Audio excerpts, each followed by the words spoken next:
Bonjour à tous, bienvenue à ce webinaire. On attendait quelques petites minutes que tout le monde se connecte. Je suis Marie Ozano, je suis en charge du marketing et de la communication chez Air+, pour les marchés France et Suisse. Au nom de toute l'équipe, je vous souhaite la bienvenue à notre webinaire dédié à nos clients et aux entreprises qui cherchent à optimiser leurs dépenses en ligne et à faciliter leurs paiements. Ce domaine est de plus en plus important pour la plupart d'entre vous. Les achats se digitalisent énormément et les paiements en ligne se sont fortement accélérés avec la crise du Covid. C'est pourquoi on a voulu adresser ce sujet spécifiquement aujourd'hui. Avant de commencer, je voulais partager avec vous quelques petits détails techniques. Aujourd'hui, on utilise donc l'application GoToWebinar, qui est aussi accessible depuis votre mobile. Il vous suffit juste de télécharger l'application. Si vous rencontrez un problème de réseau, vous pouvez toujours accéder à la présentation par téléphone. Vous avez pour ça les codes d'accès qui sont directement dans l'invitation que vous avez reçue aujourd'hui. Cette session sera enregistrée. Vous pourrez donc la visionner de nouveau ou la partager avec vos collègues par la suite. On vous enverra un petit email avec la présentation et le replay donc, du webinaire entre aujourd'hui et demain. On souhaite avoir une session assez interactive. Donc, vous avez un module questions sur votre droite pour pouvoir poser des questions tout au long de la présentation.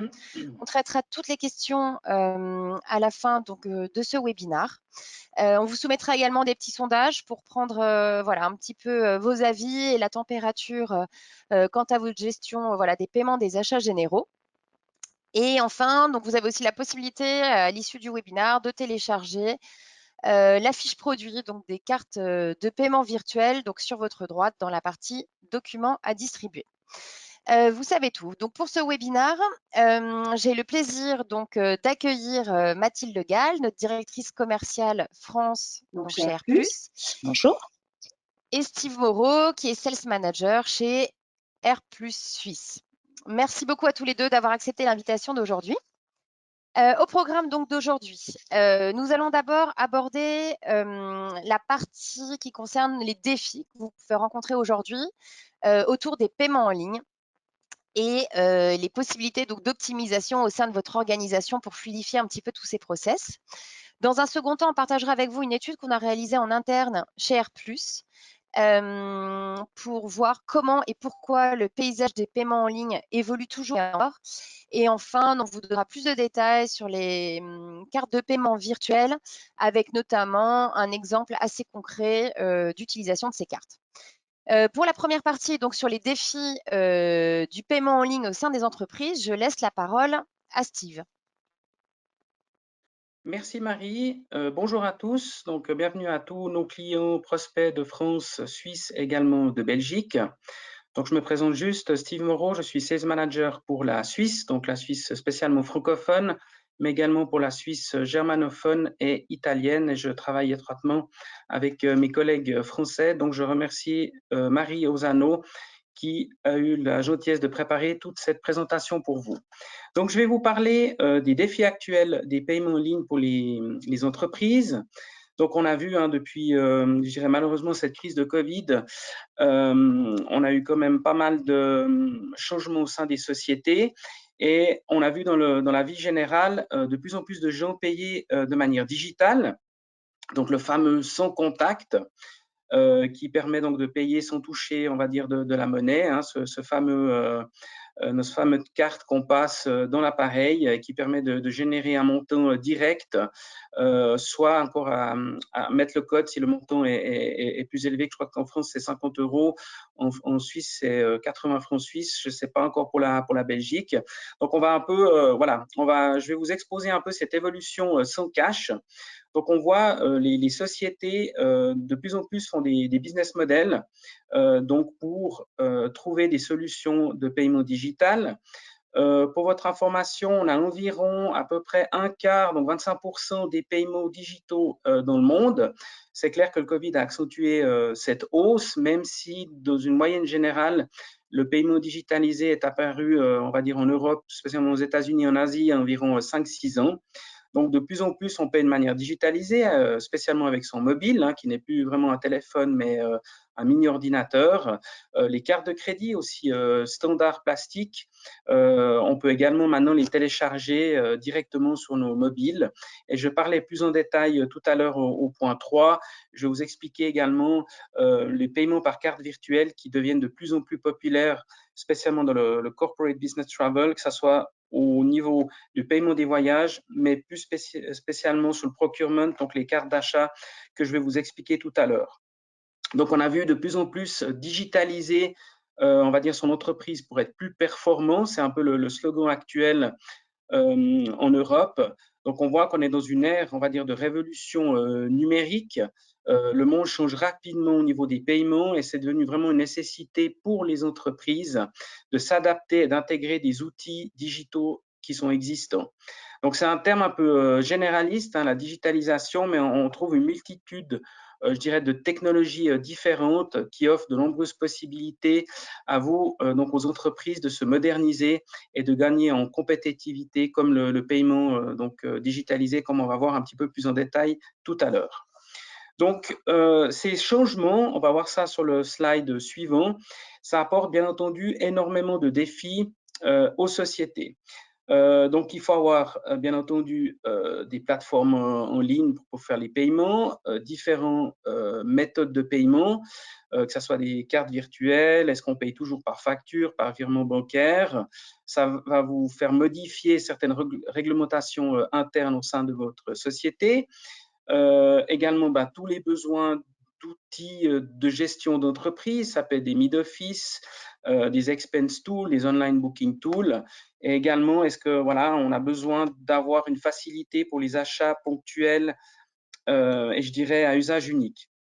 Donc, pour revenir un peu plus en détail, point par point, donc pour la plateforme en ligne, ce qui est important, c'est qu'il y a une accessibilité de la plateforme pour les employés et les personnes qui auront à faire ces futurs achats en ligne. Est-ce que j'ai toutes les intégrations multiples sont disponibles et intégrées dans les divers systèmes? Et bien sûr, il me faut une fiabilité, je dirais, pour l'utilisateur, qui ait une expérience qui soit simple et facile, on ne peut pas perdre de temps. Comme j'ai dit tout à l'heure, la plupart des sociétés payaient avant, ou je dirais même toujours, mais de moins en moins par virement bancaire, par facture. On voit que de plus en plus, que ce soit les cartes de crédit virtuelles, les comptes centralisés deviennent de plus en plus populaires. La modification des règlements, donc c'est clair, il faudra modifier votre politique de voyage. Est-ce qu'on accepte les paiements électroniques ou pas? Donc, ce qui est tout du cryptage, de la sécurité, c'est important qu'il y ait, on va dire, une autorisation au niveau légal et protection des données et de l'IT. Également, donc pour les outils, je vous en parlais tout à l'heure, est-ce que tous mes CRM, mes mid-office, mes expense tools, mes online booking tools sont compatibles avec les paiements virtuels? Donc, il y aura une programmation à faire. Et pour les achats ponctuels, on va être sûr, bien entendu, qu'il y ait de la sécurité. Et le point principal pour vos finances et la comptabilité, qu'il y ait une amélioration sur la maîtrise des coûts. Donc, bien sûr, il y a des défis qui vont apparaître. Je pense que peut-être certains d'entre vous ont vu la fameuse balance qu'on appelle en fait les achats ad hoc. Donc, c'est à cette balance que vous allez voir tout soudain devant vous. Donc, on sait qu'environ sur un 100% sur le volume en fait d'achat qu'on va faire, il y a une grande marge qui est administrative. Donc, l'administration prend énormément de temps aux sociétés. C'est quelque chose qui génère beaucoup d'heures perdues. C'est clair que pour des cartes bancaires professionnelles, c'est un outil de paiement, mais généralement, la procédure, elle est faite ou elle était faite de manière manuelle, que ce soit au niveau des rapprochements bancaires, la création de notes de frais, des saisies de factures. Ça prenait 3-4 jours. Et maintenant, on peut trouver des solutions en quelques clics, quelques minutes. On peut passer à une procédure de facture en comptabilité qui est entièrement automatisée. Donc, je dirais, votre carte professionnelle, que ce soit au niveau des cartes virtuelles ou autres modes centralisés, c'est à la fois un outil pour vous de reporting, de comptabilité et de gestion de notes de frais, et on recherche vraiment quelque chose qui est simplifié.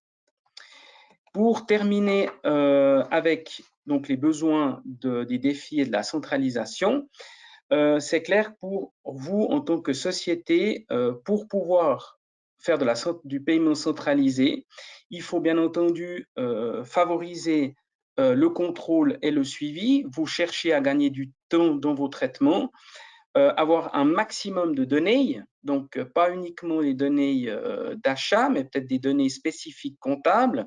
J'en parlais un petit peu plus en détail ultérieurement, mais peut-être si vous avez besoin d'avoir des numéros de projet, des départements, des sommes de coûts, et que vous cherchez bien entendu à gagner du temps, vous cherchez à que tout soit automatisé. Donc, pour résumer un peu tout ça, les sociétés actuelles cherchent une solution de paiement qui soit simple, qui couvre, on va dire, tous les fournisseurs, que ce soit au niveau des voyages ou des cartes d'achat. Ils cherchent une solution qui est compatible avec leur environnement technologique, hein, pour être sûr que tous les systèmes qui est à 100%, on va dire le terme anglais, un 100% de matching. On cherche bien entendu une simplification des processus de comptabilité et de facturation. On cherche à également avoir des analyses sur mesure pour mieux analyser et contrôler les coûts des employés et des achats. Et pour finir, bien entendu, on veut absolument économiser du temps et de l'argent. Et c'est pour ça que tout à l'heure, je vais vous expliquer comment gagner du temps justement avec les cartes de paiement virtuelles R+. Voilà, je vous remercie. J'en ai terminé avec le point numéro 1. Si vous avez des questions, je vous les laisse les poser et je répondrai volontiers à la fin de la présentation. Et je laisse la parole à ma collègue Mathilde. À tout à l'heure, merci. Merci beaucoup, Steve. C'est parfait. Donc, on a fait un premier point sur les défis et justement le besoin de centralisation en termes de paiement, notamment sur la partie paiement en ligne. On va, pour cette deuxième partie, donc parler un petit peu plus, et c'est à ce moment-là qu'on va être un peu plus dans l'interaction, on va dire. On va parler des grandes tendances en matière de paiement en ligne, notamment pour les entreprises et pour vous autour de ce webinaire. Donc, pour commencer sur la partie tendance, en fait, vous expliquer rapidement, on est parti d'une étude donc Careplus International a lancé en avril 2021, donc en avril dernier, après toute cette période de digitalisation, d'accélération de la digitalisation, et on a analysé donc plus de 250 000 transactions passées en dépenses B2B.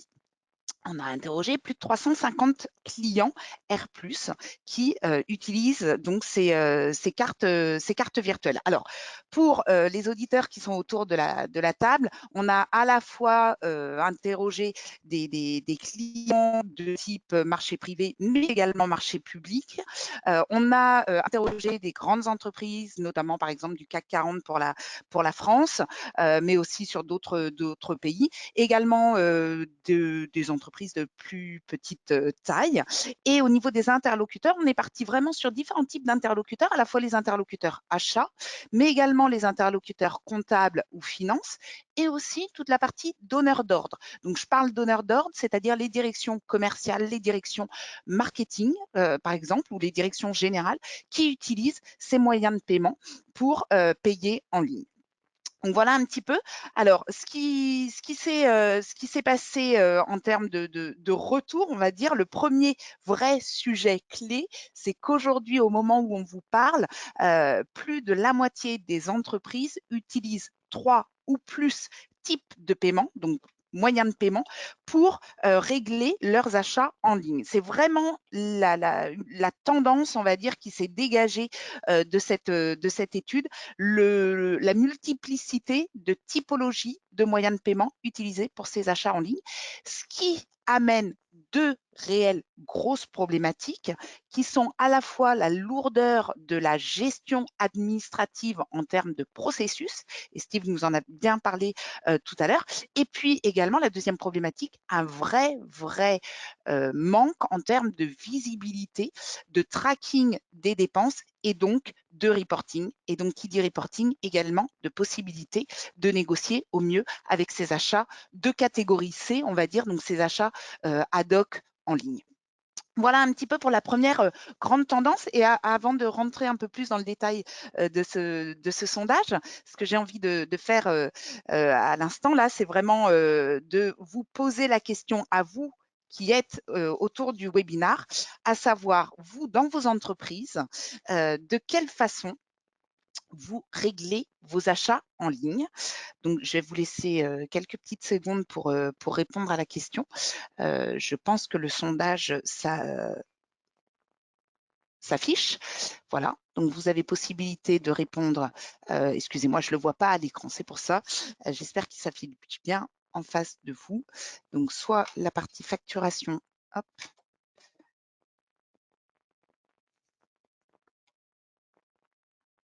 Virement bancaire, paiement instantané, donc paiement instantané qui sont plus utilisés en général par les entreprises suisses et belges. C'est vrai que le paiement instantané, on ne l'a pas beaucoup en France. Prélèvement automatique, carte de crédit directement des collaborateurs ou carte de crédit virtuelle ou les cartes affaires ou corporate. Je pense qu'on peut clôturer le sondage. Peut-être Marie, avant d'analyser donc autour de la table, on a vu le retour des sondages.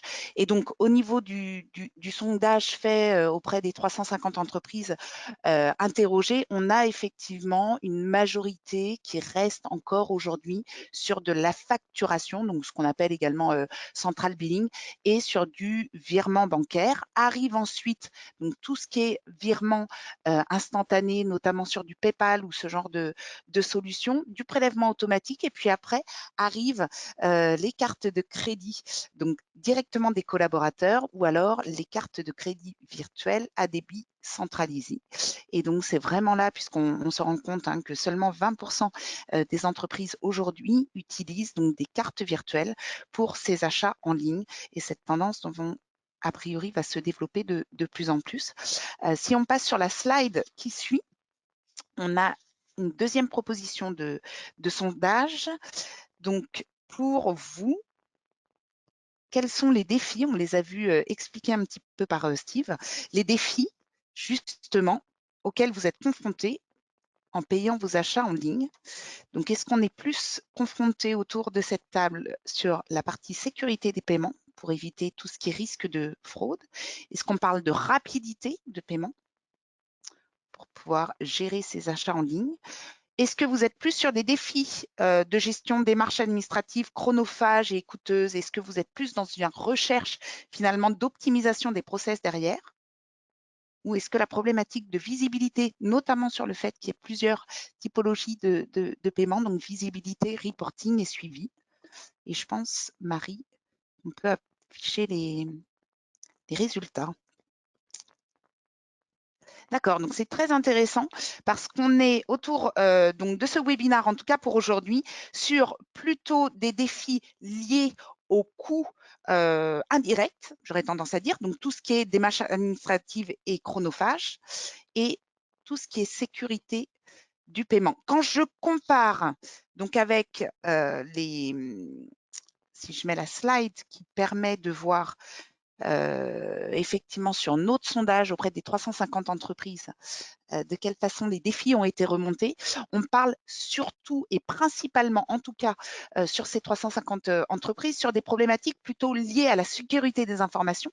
On en entend beaucoup parler en ce moment, et sur la potentielle fraude liée à ces risques de paiement sur Internet.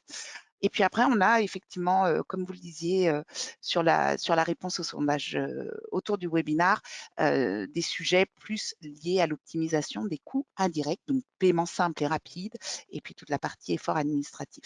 Donc, pour revenir sur la sécurité des informations, peut-être, effectivement, les réglementations récentes, on va dire, notamment sur toute la partie PSD2, etc., imposent donc toute l'authentification forte, donc le fameux Strong Customer Authentication dont vous avez souvent entendu parler, l'authentification forte des paiements, pardon, avec notamment les doubles facteurs d'authentification. Ça, on le connaît tous au quotidien lorsqu'on paye à titre personnel, d'ailleurs, des marchandises, on va dire, sur Internet, puisque systématiquement, on nous demande un double facteur d'authentification. Alors, ça peut être soit par empreinte digitale, par exemple, ou via un lien mail, ou via principalement également tout ce qui est SMS, etc.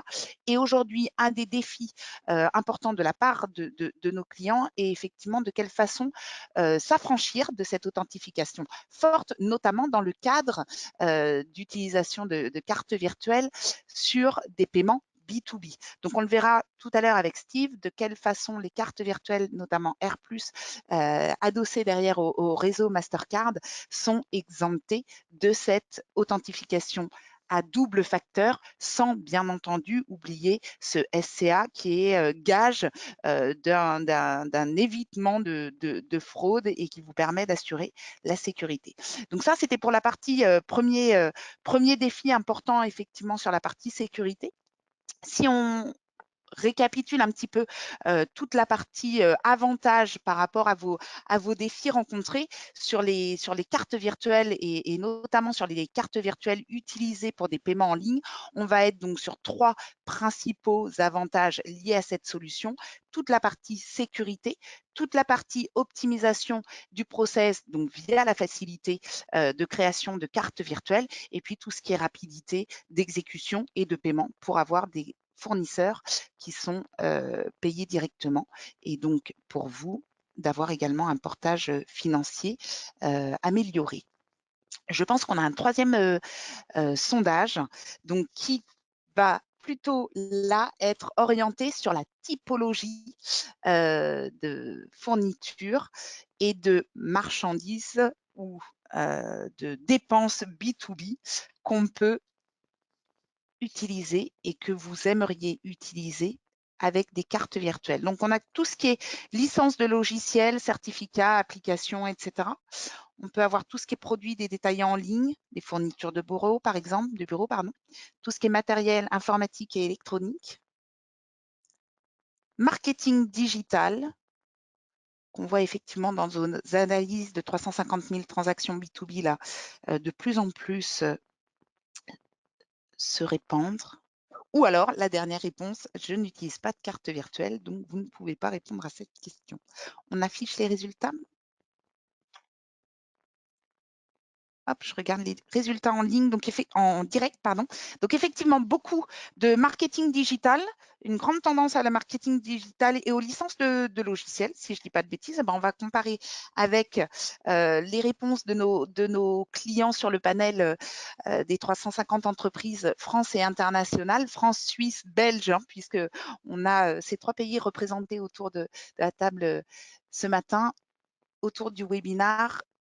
Donc, principalement, nos clients, en tout cas encore aujourd'hui, utilisent les cartes virtuelles pour tout ce qui est lié au déplacement professionnel. Donc, je pense notamment à tout ce qui est compagnie aérienne, mais également l'hôtellerie. Et puis derrière, de la même façon que vous, autour de ce webinaire, on a les licences de logiciels, les produits détaillants. Donc, ça peut être fourniture de bureau. On verra tout à l'heure un business case avec Steve à ce sujet-là sur des vêtements, je crois, et tout ce qui est, ça peut être du visa, des annonces en ligne, etc., etc. Donc, voilà un petit peu pour ces 3 grandes tendances au niveau du sondage, donc tant sur les modes de paiement, tant sur l'utilisation et sur les défis. Et donc, si on passe le dernier point de ce webinaire, la parole à Steve, notamment sur l'utilisation très concrète d'un paiement en carte virtuelle sur une catégorie de dépenses. Steve, est-ce que tu es avec nous? Oui, oui, je suis bien là. Je te remercie, Mathilde. Donc, je vais vous expliquer un petit peu comment ça se passe, le paiement en ligne, avec des cartes virtuelles d'Air+. Donc, déjà, pour commencer, je vais peut-être simplement vous expliquer déjà qu'est-ce que c'est une carte virtuelle, parce que j'ai vu dans le sondage, il y a environ 50% des personnes qui ont répondu qui n'utilisaient pas de carte virtuelle. Donc, une carte virtuelle, c'est une carte, on va dire, bien entendu, digitalisée, qui correspond à une carte de crédit ordinaire plastique que vous pouvez avoir dans votre porte-monnaie. Donc, c'est un numéro à 16 chiffres avec un code de sécurité CVC et une date d'expiration. Donc, on utilise le réseau mondial Mastercard. Donc, il existe 2 types de cartes virtuelles R+, qu'on dit en fait les cartes à usage unique ou cartes à usage multiple. Donc les cartes à usage multiple, c'est plus pour des achats, on va dire, ponctuels. Par exemple, si vous achetez des services en ligne, certains billets événementiels, par exemple, pour une soirée client que vous allez faire, tout ce qui est fourniture et matériel de bureau, voilà, vous faites une carte à utilisation unique. Pour ce qui est à utilisation multiple, c'est plutôt pour des achats qu'on dit des paiements récurrents.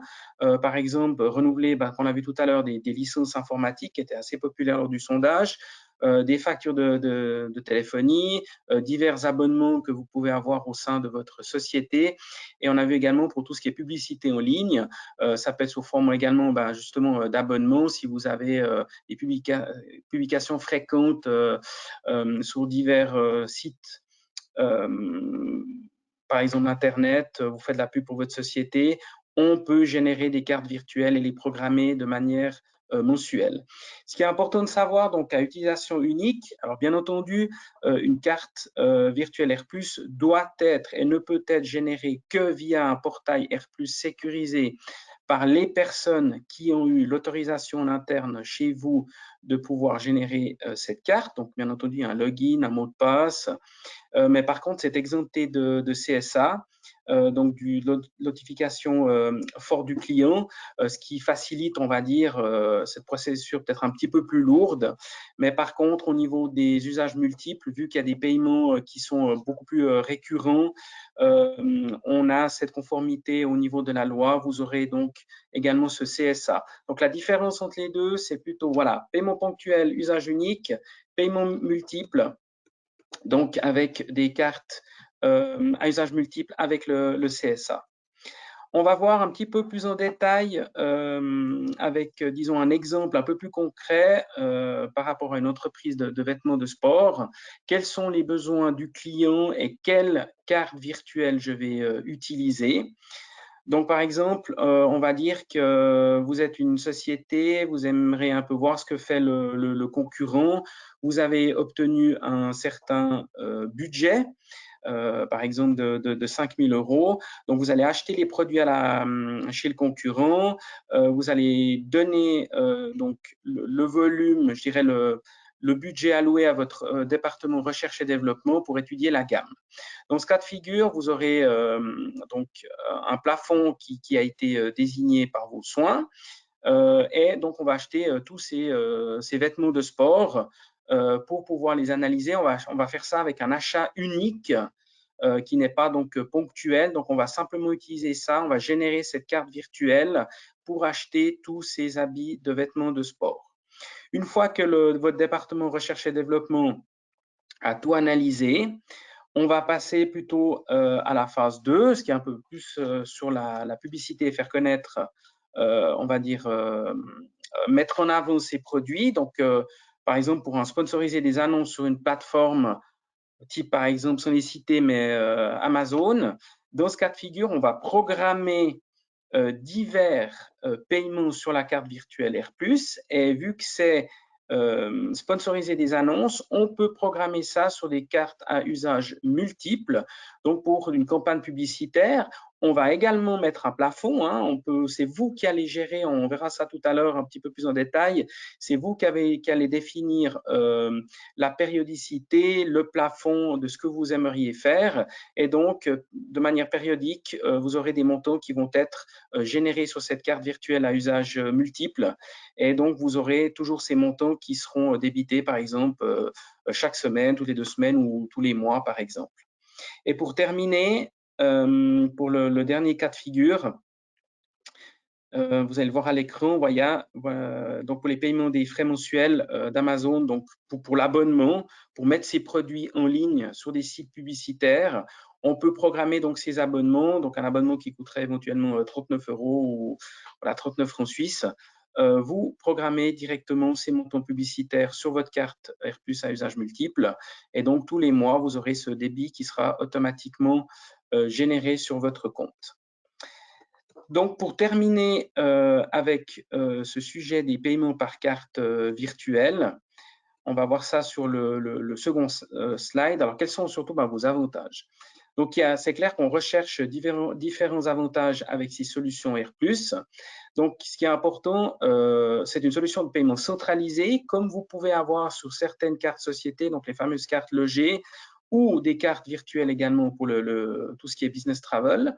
Il y a également donc ces cartes centralisées virtuelles pour tous vos achats. Donc, elles sont faciles d'utilisation et c'est intégralement vous, excusez-moi, qui allez bien sûr la contrôler. Donc, elles sont générées de manière très rapide et elles sont utilisées comme une carte de crédit classique. Et donc, les paiements sont effectués donc immédiatement quand il y a la transaction. Donc, la transaction, c'est comme une carte, on pourra toujours annuler le jour même. C'est rétroactif, donc à partir de minuit 1, donc le lendemain, la transaction est effectuée. On recherche bien entendu plus de sécurité, de visibilité et de contrôle. On a un risque pratiquement nul. On réduit considérablement le risque de fraude puisque c'est tout dans un système qui est sécurisé avec des accès personnalisés. Donc, tous les paiements sont sécurisés. Vous pouvez vous-même définir les montants, les périodes. Est-ce que c'est une carte juste pour un mois? Est-ce que c'est une carte pour une année? Vous pouvez bien sûr identifier chaque commerçant fournisseur, également mettre des devises spécifiques si vous payez par exemple en euros, en francs suisses, en British Pound, en dollars, il y a toutes les monnaies qui sont disponibles.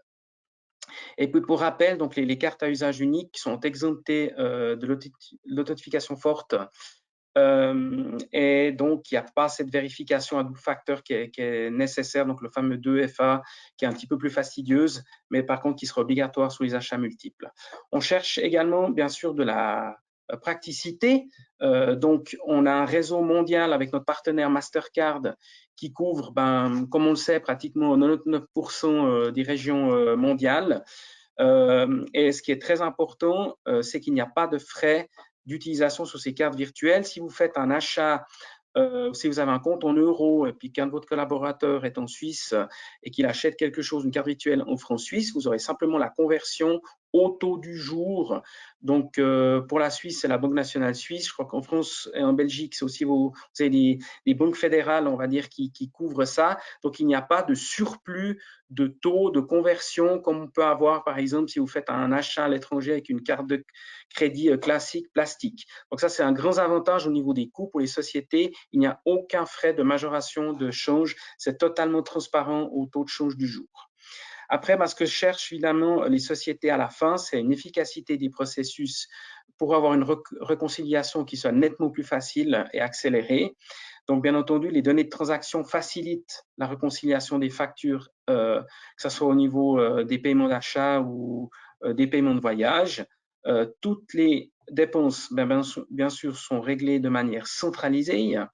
Vous n'avez plus à gérer les notes de frais qui sont toujours fastidieuses et qui peuvent être sujettes aux erreurs de vos collaborateurs si on doit faire nos propres expenses. On sait toujours qu'il y a un certain taux d'erreur et qui sont vraiment abolis avec ce système de carte de paiement virtuelle. Voilà, j'en ai terminé avec cette présentation du point 3. Je vais rendre la parole à ma collègue Marie et Mathilde pour la suite. Merci beaucoup, Steve. C'est très clair. Sécurité, visibilité, praticité et efficacité. Très, très clair au niveau de ta présentation.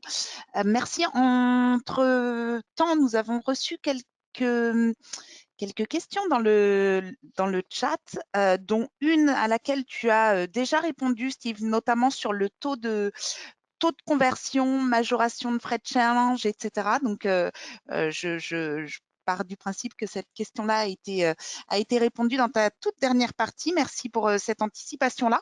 Merci Mathilde, je m'excuse, je fais juste une précision. Bien sûr, c'est accessible pour tous les pays qui ont cette carte virtuelle. La procédure est la même, il n'y a pas taux de change. Hein. Ça ne concerne pas que la Suisse, la France et la Belgique. Que d'autres pays qui ont la chance d'avoir ces cartes virtuelles, la procédure est la même, sans majoration de taux de change. Très clair, c'est super parce que tu réponds aussi à la deuxième question qui était est-ce qu'il y a d'autres marchés que la France, la Suisse et la Belgique qui proposent cette carte virtuelle R+. Donc effectivement, comme vient de le dire Steve, effectivement les principaux marchés R+ proposent cette carte virtuelle. Ce qu'on peut également vous proposer, étant donné que vous avez nos coordonnées sur cette slide, c'est de revenir vers vous parce qu'on a possibilité effectivement d'échanger sur des détails plus micro sur vos différentes demandes. On a une question sur les marchands. Peut-on bloquer des marchands en particulier? Donc oui, on peut effectivement, depuis le portail R+, s'autoriser à bloquer des marchands sans aucun problème, que ce soit lié d'ailleurs à votre politique achat ou à des marchands qui peuvent être potentiellement blacklistés ou en liste noire chez vous au niveau de l'entreprise, ou par business unit ou département en fonction de la configuration que vous aurez mis en place dans votre entreprise de ce portail. Steve, alors désolée, je l'ai lu en même temps. Comme il s'agit d'un paiement récurrent, si je dois contester certains frais, que dois-je faire? De combien de temps est-ce que je dispose? Donc là, on parle de tout ce qui est réclamation. Puis-je bloquer la carte à tout moment? Voilà, donc la question c'est, est-ce que dans le cas de contestation de certains frais, quel est le process et de combien de temps je dispose? Oui, alors en fait, comme c'est vous qui gérez intégralement le compte, donc vous pouvez en tout le temps faire un blocage de carte. Maintenant, ce qui est important, c'est au moment où vous avez accepté et généré le paiement, vous pouvez toujours annuler la transaction le jour même.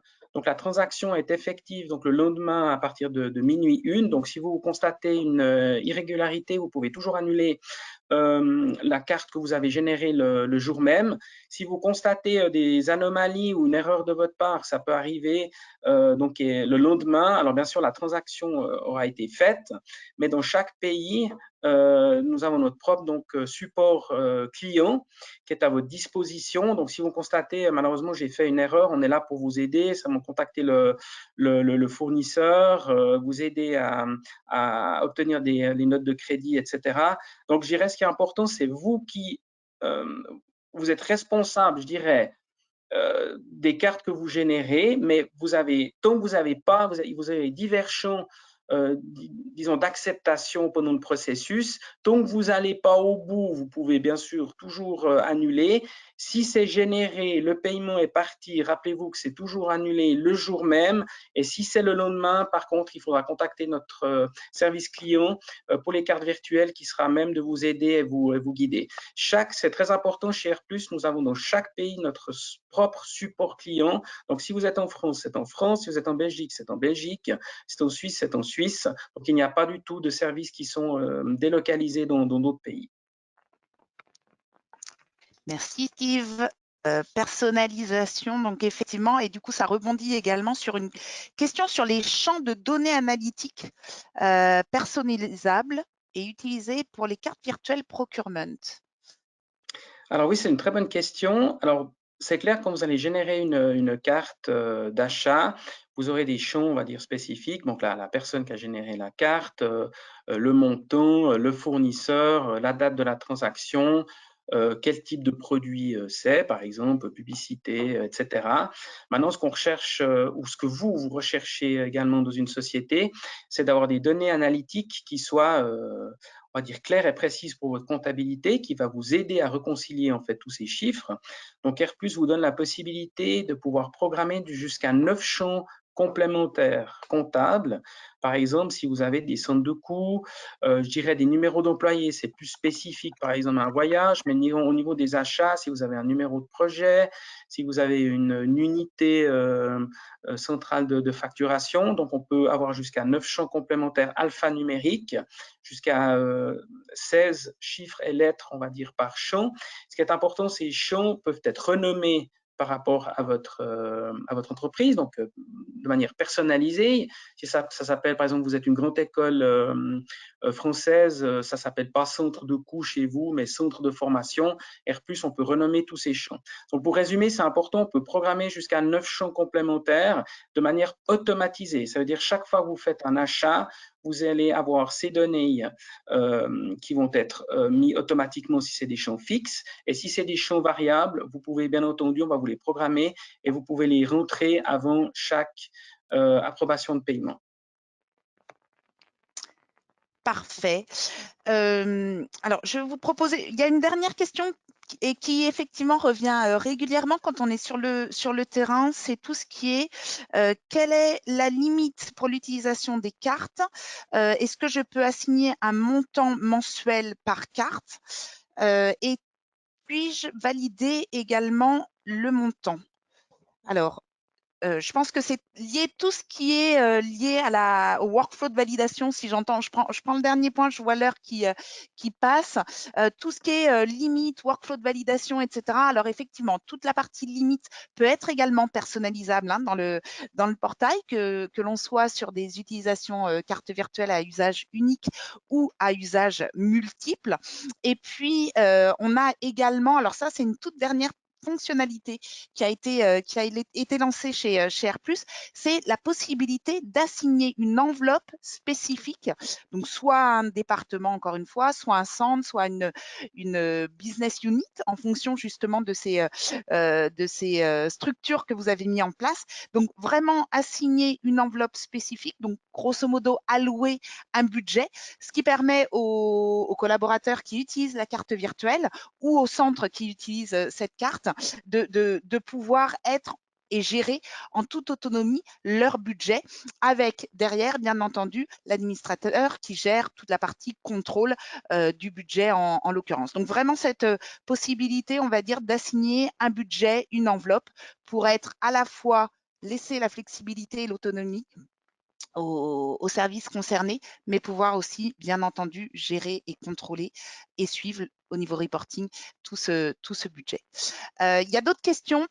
Malheureusement, on ne va pas forcément avoir le temps d'y répondre à toutes encore, mais on reste à votre entière disposition. Donc, vous avez nos numéros de téléphone, nos emails, surtout, n'hésitez plus pas.